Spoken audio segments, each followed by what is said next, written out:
ارشاد صاحب زمونږ میلمه دی او راغلی دی انشاءالله موږ ته به یو خوږ غزل وایي. دعوت دی ارشاد صاحب ته چې په خپل اواز کې ښکلې غوندې غزل وایي. مننه یحیی بھائی او شهاب ګجار صاحب راسره همیشه لپاره. نو هغه زوړ غزل وایي زوړ ملا و زړې ترابې هغه چې دروړه ښه کوشش به کوم اواز مې بوغ بوغ دی خو بیا به خپل تکل کوم کوشش به کوم او تا ته دې ډالۍ یحیی بھائی مهرباني شهاب ته داسې ډېر ډالۍ کړي دي ډېر نن زموږ د شهاب د اړخ نه تا ته ډالۍ صحیح ده مهرباني. دا ارشد شاکار لیکلی دی او وایي چې یا موسم خمار خمار جانا جانان دے او تزی یا موسم خمار خمار جانا جانان دے او تزی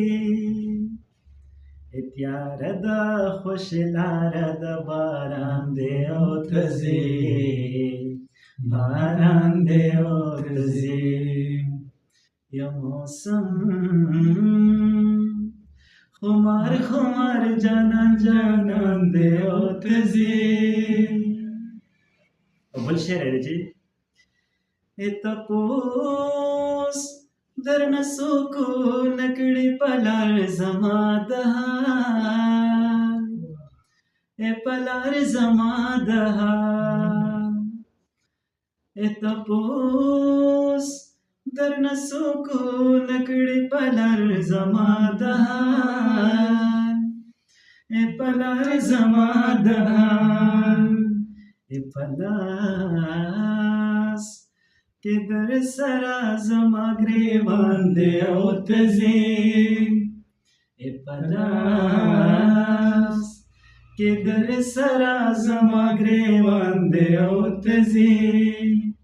اتیار دا خوش لار دا باران دے او تزی باران دے او تزی یا موسم خمار خمار جانان جانان دے او تزی. او شهاب دا بل وی چې ان ټول خایست زمون د چم نستا یوا خبره نستا یوا خبره ان ټول خایست زمون د چم نستا یوا خبره نستا یوا خبره ادا کلی خو پتا باندې ودان دی او تزي ادا کلی خو پتا باندې ودان دی او تزي اتیار دا خوش لار دا باران دی او تزي باران دی او تزي یا موسم خمار خمار جانان جانان دے او تزی. او دا یو انتهایی زبردست شعر دی یا وایي چې دا څنګه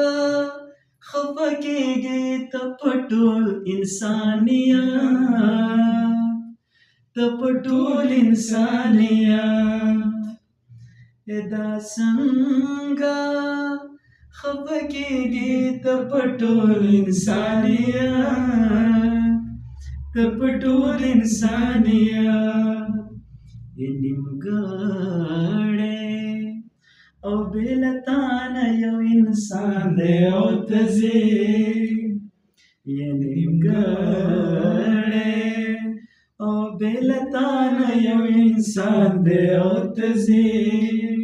اتیار دا خوشیار دا باران دی او تزی باران دی او تزی یا موسم خمار خمار جانان جانان دی او تزی. نو دا اخیری مقطع ده وایي چې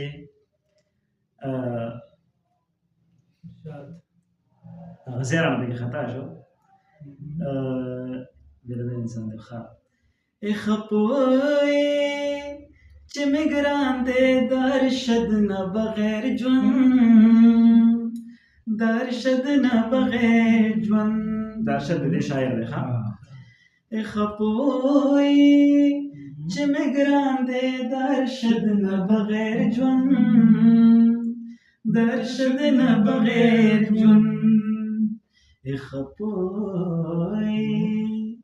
چې پتلو کې مې تاوان دی او تزي خپوی چې پتلو کې مې تاوان دی او تزي تیاره ده خوشي لاره ده باران دی او تزي باران دی او تزي یو موسم